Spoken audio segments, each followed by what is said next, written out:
السلام عليكم ورحمة الله وبركاته. أصحابتك وحرن جنالك مركز سو دوادا muuqaalkan waxaan rabaa inaan ku wareysto qareen ka mid ah qareenada Soomaaliyeed oo ku nool magaalada Minneapolis ee gobolka Minnesota. Waxa uu leeyahay shirkad dhinaca u dooda dadka soo galootiga iyo waliba dadka wadanka sharciga ku yimid oo iyagu ciidamada ICE muddooyinkii dambe ay qabqabanayeen. Cabdiqani Jabane Low ayaa la yiraahdaa kambanigiisa isaguna waa Cabdiqani Jabane. Howlgallada ciidamada ICE ay ka wadeen magaalooyinka St. Paul iyo waliba Minneapolis waxa ay ku qabqabanayeen dadka sida sharciga qaxooti ahaan wadanka ku yimid oo xitaa intay ka wadaan gobolka Minnesota ay gobollo kala geynayeen sida gobolka Texas oo kale. Haddaba waxaan rabaa inaan arrimahaasi wax ka weydiiyo mudane Cabdiqani Jabane. Soo dhawow, sidee howlgalladan ciidamada ICE ay ka sameynayeen ku dhawaad 2 bilood ee la soo dhaafay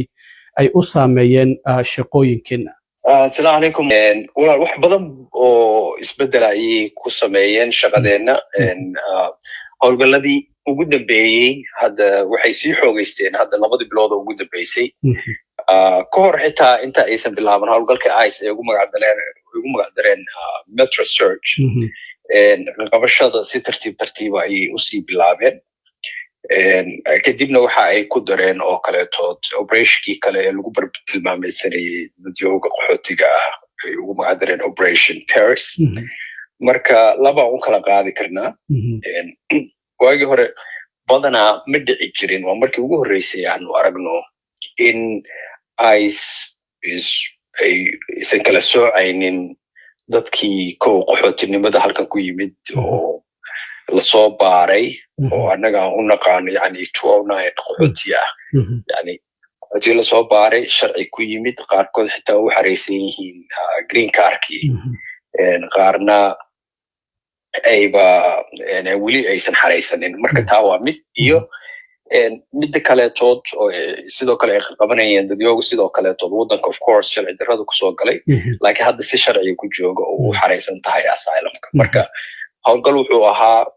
aad u dhib badan, marka kadibna ay nagu qasabtay tilaabooyin kala duwan oo sharciga in aanu qaadno. maxaa ka mid ah marka qofka kaba soo qaad wadanka qaab qaxooti ahaan ayuu ku yimid, green cardki ayaa u xareysan maba uusan gaarinba in green cardki uu xareysto, waa la qabtay. markaasi kadib maxaa tilaabo ah oo qareenada kambanigiina uu qaadaya si qofkaasi loo soo daayo maadaama dawladdu ay keentay wadankana qaab sharciga uu ku joogo wax dambiyana uusan gelin muddadii uu wadanka joogay? hadda tusaale ahaan jimcihii hadda lasoo dhaafay waxaa la ii soo daayey yar ka mid ahaa dadyoogii Operation Paris lagu bilaabay oo la qabtay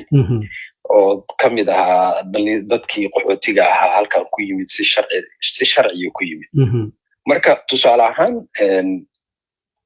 waxa ay bartilmaameedsanayeen oo ay ka dhiganayeen marmarsiiyo in dadka qaxootiga ah I-94 la siiyey oo almost sanadkii xitaa ama ha u dhammaado ama yuusan u dhammaanin oo xitaa qaarkood xaraystay green cardka in ay yidhaahdaan nope, dadkan at the end of the 1 year period sanadba hadduu u dhammaado. This is exactly the language ay ka soo qaateen INS section oo la yidhaahdo 209 waa garsoo ma garan. marka oo yidhaahdaan qaxootigaasi oo weli toola aan helinin u xaraysnaada ma ahan oo aan weli helinin green cardkii marka waan fasiraya ingiriis baan ku waxay yani shall after 1 year shall be returned waa garsoo ma to the custody of DHS for inspection and examination. marka taa ayay marka waxay u qaateen for the custody in lagu celiyo return to the custody of DHS for inspection and examination. marka taabay waxay u adeegsadeen marka awood ah Operation Paris ah justification ay ku xirxiraan dadkii. waa gartay ma garan. marka which weliba brief dheer oo aan ka qoray ka been sheegaysa exactly Congress kusuu ugu talagalay sharcigaas oo aan ahayn yes they can inspect, way baari karaan dadkii, su'aalay weydiin karaan, waa garsoo ma garan. interview ay ka qaadi karaan, interview bay ka qaadi karaan, examinations ay ka qaadi karaan oo tusaalaha faray ka qaadi karaan, waa garsoo ma garan. marka waa loo ogol yahay waxaasoo dhan. laakiin midaan oo ah mandatory detentionka oo ahaba sanadba hadduu u dhammaado inay ku tuurayaan dadka xabsi maaragtay marka waxyaabihii aanu aad ugala dirirnay maxkamaduhuna ka diideen marka qaabkan ula dirirnayno wuxuu ahaa waxay ahayd waxa la yidhaahdo habeas inaanu ka xarayno federal court maadaama maxkamadihii kale oo immigration courtiga ahaa aysan awood badan aysan lahayn maxkamado ayna yihiin administrative courts maxkamadaha aan niraahno oo wasaaradda cadaaladda hoos tago ilaa dowladdii ama yab oo madaxweynaha qaybtiisa wasaaradda cadaaladda executive-ka ka tirsan the executive branch of qaybta fulinta madaxweynaha marka tan waxay noqotay inaan aadno maxkamadihii runta ahaayo madaxa bannaana waa garasoo ma garan oo qaybta kale ka tirsan sharcigaasi habeas corpus muxuu yahay in haddaad dadka u fasirto marka niyo is a Latin word waaye marka habeas corpus is just wax kala ma haddaan af Soomaali tartiib aan ku fasiro mataqaanaa waxa weeyaan is just qofka maxaad ku haysataan ama sheega maxaad qofkan u cudurteen sharci ma u haysataa waa garasoo ma garan so waxaanu markaas aanu challenge garaynaan ka hor imaanaynaa sharciyadda qofkan ay u haystaan dowladdu ay u xirtay waa garasoo ma garan imise qof oo hadda sidaasay qaab sharciyaho qaxooti ahaan waddanka ku yimid oo la xiray ayaa kambanigiina ama adiguba qare ahaanta ugu dooday la soo daayay hadda 2 bilood oo lasoo dhaafay haddii aad wax figura ka hayso niyo badanaa ma jecli figures inaan bixiyo laakiin hadda dadka ugu badan annaga aanu soo daynay waxay u badnaayeen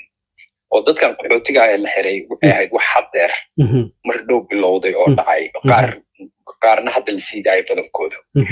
laakiin dadka ugu badan ee aanu through ama habeas ama bond hearings aan matalo aan sii daayay waxay u badnaayeen dhalinyaradan asylum seekerska ee Soomaalidu u yaqaanaan darbi kaboodka ma garat waa gartay ayaga nafsad ahaantooda dhalinyaradaasi qofkii isagoo waddankii amaba TBS haysto amaba sidoo kalena asylum uu u xareysan yahay in la qabto oo la yiraahdo qofkan markii horeba waxa uu ku xadgudbay sharcigii immigrationka oo waddanka ayuu sharci darro ku soo galay arrintaas ayada nafteedu ma arrin sharciyaha qofkii iyadoo ama asylum uu u xareysan yahay ama xitaa uu TBS haysto temporary protected status ka inay ciidamadii ay iska qabanayaan oo iska xirayaan niyo hadda operationadan socda cilmiyo saaba ku bilowday maaragtay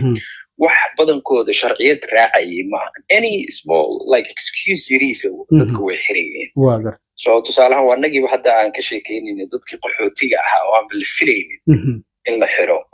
bay xirayeen marka xitaa mararka qaarkood dadka asylum seekerska ah dhalinyaradii inkastay badanaa qaar dhuudhuunteen qaar la qabtay way jirtaa qaar badan oo aan sii dayna way jiraan laakiin ilaa iyo hadda ma aanan arkinin qof TBS haysta oo valid ah oo jirta oo la xiray hal mid baa la ii soo wacay wiil isku dayay inuu Canada galo oo wuu galay Canada baa soo celisay marka ma matalaayo laakiin waxaa la ii sheegay maraykanka intuusan ka bixin ka hor TBS buu haystay laakiin guud ahaan laakiin cid TBS haysata oo operationadan lagu xiray ma arkin hadda arbacadii lasoo dhaafay waxaa jiray sidoo kale garsoore federaal oo isaguna amray dadkan sida sharciga waddanka ku yimid ee qaxootiga inaan la xiri karin kuwa kale oo Minnesota laga qabto Texas la geeyna within 5 days in lagu soo daayo 5 maalmood gudahood waxa sidoo kale aan arkayna hadda wiilkii yaraa ee 5 jirka ahaa Liam Ramos oo isaguna warbaahinta qabsaday oo ku dhawaad muddo 2 toddobaad isaga iyo aabihii ay Texas ku xirnaayeen oo maanta la soo daayo Minneapolis isaga iyo aabihiiba lagu soo celiyay waxa jirta sidoo kale dadka Texas intay geeyaan oo ay xiraan in Texas ay ku sii dhaxdeynayaan ay leeyihiin adigu qof waddankii ku yimid oo cusub oo waddankii aan kala garanayn gobolka uu joogo xitaa aan garanayn in la yiraahdo Texas inta lagu dhaxdaay la yiraahdo oo adigu gobolkii aan ka soo wadnay aad arrintaasi iyada nafsad ahaanteedu sidee noqonaysaa iyo marka waxay noqonaysaa and this is where ay muhiim u tahay oo special dadka dhageysanaya inay fahmaan muhiimadda ay leedahay qofka haddii la xiro in isla markiiba la isku dayo lawyer loo keeyo lawyerada oo immigration ka sameeya cilmiyo saa og tahay badanaa federal practice ma sameeyaan badankooda oo habeas waa wax ka duwan oo ka adag oo ka waqti badan marka yes way jirtaa xitaa dadkii hadday sii daayaan xitaa waxaa dhacday cilmiyo dad xitaa maxkamaddu hadday amartay in la sii daayo ay ku sii daayeen iyagoon fiican haysanin qabowga ma garat adeer waxaa jirta actually gabar aan matalayay oo waxaa laga qabtay I will give you example waxaa laga qabtay halkan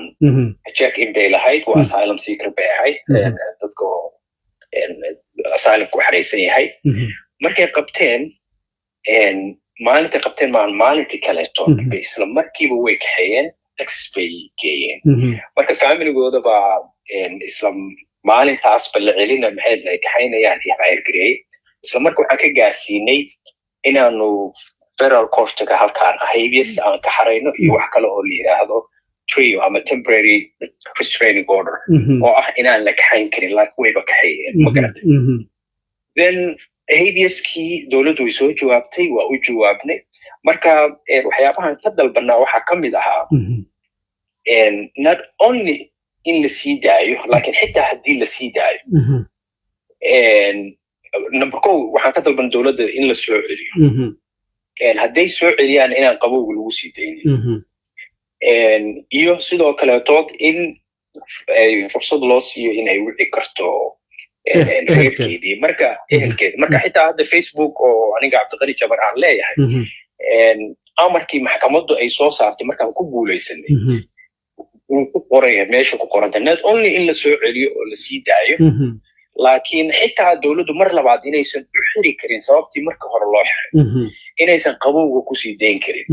inaysan xitaa aysan ku sii dayn karin Texas dhexdeeda laakiin ay Texas hadday diyaarad kaga soo qaadan ay ku soo celiyaan Minnesota marka sidoo kale aad baan ugu farxsanahay midda kale ka dhawaajisay oo wiilka yarka ah caalamkii oo dhan qabsaday iyo aabihiis wax kale iyadana laguma soo daynin isaga isla markii lawyer halkan looga helay oo halkan wax uga xareeyay waxay u muuqataa inuusan jirin laakiin waa laga daba tegay oo Texas dhexdeedii baa waxa looga xareeyay habeas marka xaakim federaal ah oo Texas jooga baa isagana amray si degdeg ah dowladdu inay u sii dayso asagii aabihiiba marka waxaas kadibna halkan bay yimaadeen iyagoo hor ah waa tahay Cabdiqani Jabane oo qareenada Soomaaliyeed ee ku nool magaalada Minneapolis ayuu ahaa oo nooga warbixinayay qabqabashadii ciidamada ICE ay ka sameeyeen iyo dad fara badan oo wadanka qaxooti ahaan ku yimid oo la xiray thank you wa madsanta